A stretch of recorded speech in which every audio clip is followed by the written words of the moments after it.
what we saw yesterday was the Prime Minister losing his fourth or fifth Director of Communications. His leader in Scotland has asked him to go. It's quite clear that the Labour Party have lost confidence in Keir Starmer. Anna Sarwar said the quiet bit out loud. And what he's done is remind Labour MPs that their jobs are on the line. And instead of them doing the right thing, what they've done is rally behind the Prime Minister because they're terrified of their own jobs. It is still a matter of when, not if, the Prime Minister goes, because we are still waiting for the release of those documents which he committed to releasing last week. We still haven't seen the details of how he made this disastrous appointment. And instead, what we're hearing is that the Cabinet Office is telling ministers not to release their text messages with Peter Mandelson. That's completely wrong. The country is in between a rock and a hard place because Keir Starmer being there creates a lot of instability, and another leader but potentially brings even more instability.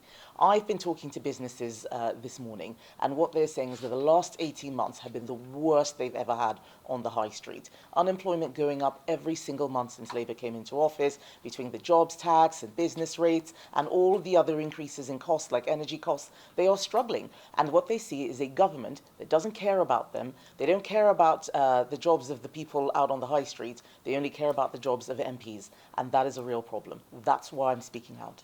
Now, given the events of the past few days, is your party now prepared to table a formal motion of no confidence? We've always been prepared to table a motion of no confidence, but what I want to see is us winning a motion of no confidence, and that is why I made the offer to Labour MPs. Some have given us indications, but we're not at the stage yet where the Prime Minister would lose such a motion. But I believe that the MPs behind him have lost confidence in the Prime Minister. They're just now afraid for a general election because they know they would all lose their jobs. Now, you mentioned that some have given you, as you say, indications. Without naming them, how many have come forward?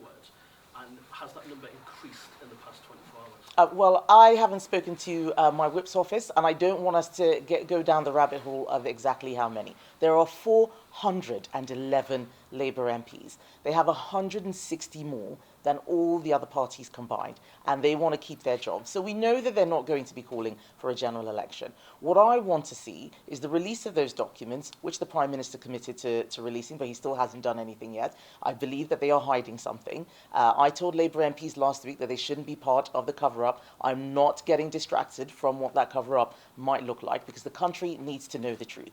We need to give those people out there certainty that we're looking after the economy, that we're thinking about their jobs. Conservatives are doing that. Every single day we talk about jobs, we talk about employment, we talk about how to make this country better. What is Labour talking about? Just themselves. And as a result of the Prime Minister's troubles, Nigel Farage has said that he is putting his party on what he calls a general election war footing. Are you doing the same? We have always said that we will fight a general election. We are ready to put our case to the country, and that is something that I stand by. We're getting ready for local elections right now, where we know that a lot of people are very unhappy with the Labour government, and what we're saying is that there is only one party that is brave enough and tough enough to deal with the issues that this country faces, and that is the Conservative Party. We are the only credible alternative. We have the experience, we have the policies, we have learned the lessons, we know mistakes were made by previous Conservative governments. I'm a new leader, I'm not making those mistakes, and that is why I'm taking my message out to the country. And finally, on debating societies, should debating societies be able to ban political parties? We've seen Reform UK banned yesterday by Society of Bangor University. I believe in free speech, and we live in a democracy which is underpinned by free speech. So no, debating societies at universities should not be banning political parties. That is bad for the students who want to hear all views, but it is also bad for democracy itself. It continues to poison the body politic. I think that people should be free to speak from any political party, and it is only where we are worried about serious crimes being committed by what people say that we should look at restricting those things. But there is no reason why Reform UK, the Conservative Party, the Labour Party, or anyone should be banned. I'm quite worried about a lot of the things I'm seeing. You know, a Jewish Labour MP was banned from a school the other day. We are becoming an increasingly intolerant society. That is not what our country is about. This is a free society. It's why so many people want to come and live here. But we need to make sure that we don't change, that we continue to uphold British values, and one of those values is free speech. Kemi Badenoch, it looks like Sir Keir Starmer lives to fight another day. You'll be facing the Prime Minister's questions again tomorrow. Are you pleased with that? I'm looking forward to facing the Prime Minister tomorrow at PMQs. I've got a lot of questions to ask him, but he is in a very dangerous place. The Scottish Labour leader, Anna Sarwar, said the quiet bit out loud. Labour MPs and the Labour Party have lost confidence in their leader, but the MPs are too scared of losing their jobs, so they're not going to call an election, and they've given him a stay of execution. The sad thing is that the country is suffering from not being governed at all. And tomorrow at Prime Minister's Questions, the Prime Minister will need to explain why the documents he promised to release last week have not turned up yet. What are they covering up? The Cabinet Office has told ministers not to release their text messages like West Streeting did. I think that there's something they're trying to hide, and I'm going to get to the bottom of it. If Labour are doing such a bad job, why are you still trailing them in the polls? Why aren't you trouncing them? Well, because we also just came out of a historic defeat. The public chose Labour for change, and all they have delivered is everything being worse. And actually, what they are seeing is that the new Conservative Party under my leadership is offering something different. I've got to get that message out in the country. But as I said, we've got a plan. We're the only credible alternative to Labour. I've got a united team behind me, and we are working to deliver for the public. So if they call an election, we've got a plan for the country. No one else does. Was it nice to be back in a McDonald's again? Yes, I did have a sausage and egg McMuffin. It's been 30 years since I last worked at McDonald's, but there are lots of good memories. Interesting. I didn't know we'd been putting one again. Wrap it up. We're doing at this point if I can stop Harry. A bit of technology, we have a conveyor belt and then takes the food from the back of the kitchen all the way through to the front. So we can drop it in there, down the conveyor belt and slide all the way to the front. And again, from the speed point of view, it starts to the efficiencies of the new technology as to how we're able to get it. Come on for me now. I'm going to make it so paper first. Are you taking a single sausage or a double sausage? Single. Then you'll need this wrap. Oh, right, okay. Sorry. Single sausage. And then the Muppet was one of these.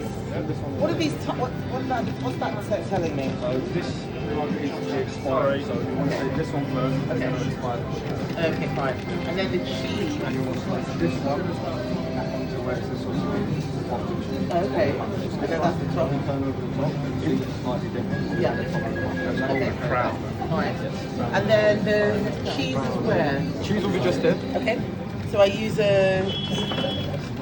Do I just use my hand? Yep. Okay, fine. On the bottom. And then the sausage is the black tongs. Black tongs. So I'm all up in your No, space. do it, baby. Or one of these. We don't have an option because I keep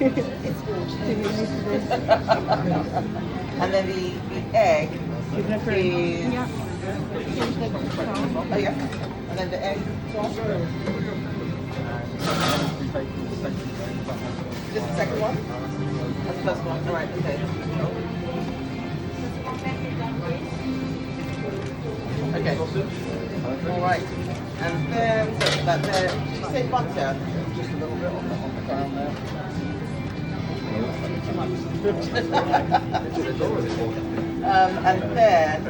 And then I'm now going to fold this nicely. Oh, what does that mean? Turn it, yeah.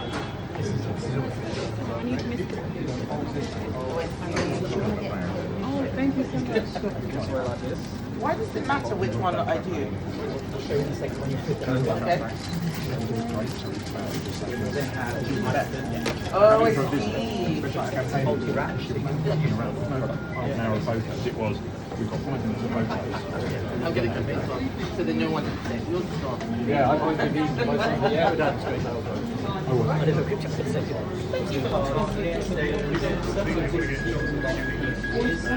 So I take this out?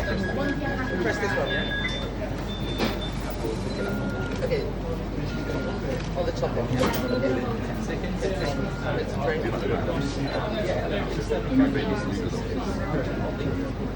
There's a lot of pressures, a lot of headwinds at the moment.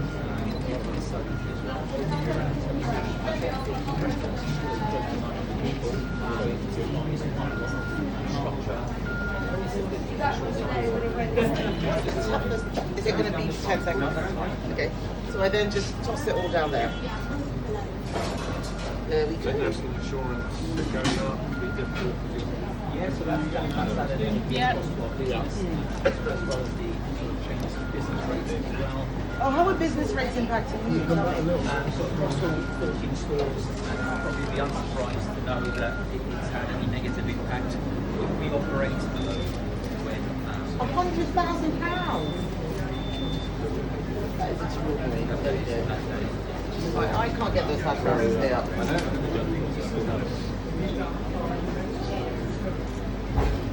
I'm going as fast as I can. I'm doing four.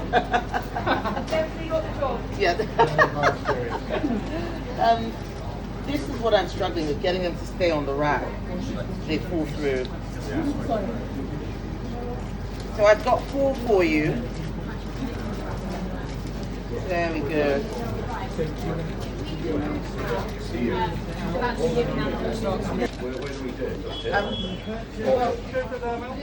So I need to work. So where am I staying? Okay. Yeah, okay. I thought he was the one who did the order. So now I'm Okay. Right, are you ready?